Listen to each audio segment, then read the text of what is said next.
A baby girl is mysteriously dropped off at an orphanage in Cleveland in 1945.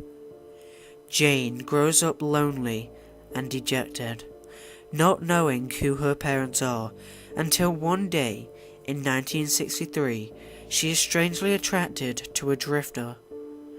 She falls in love with him, but just when things are looking up for Jane, a series of disaster strikes. First, she becomes pregnant by the drifter, who then disappears. Second, during the complicated delivery, doctors discover that Jane has both sets of sex organs, and to save her life, they must surgically convert her to a him.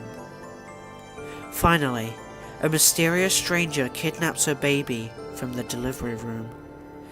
Reeling from the disasters, rejected from society, scorned by fate, he becomes a drunken drifter. Not only has Jane lost her parents and her lover, but he has lost his only child as well.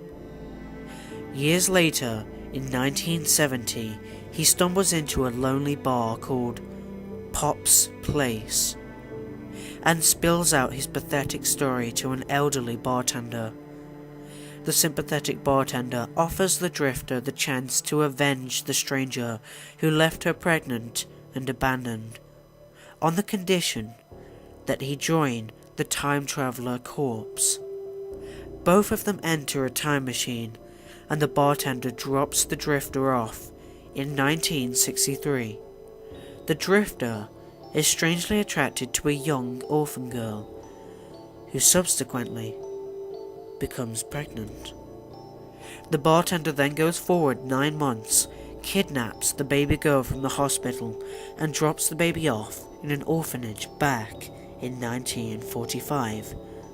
Then the bartender drops off the thoroughly confused drifter in 1985 to enlist in the time traveler corps.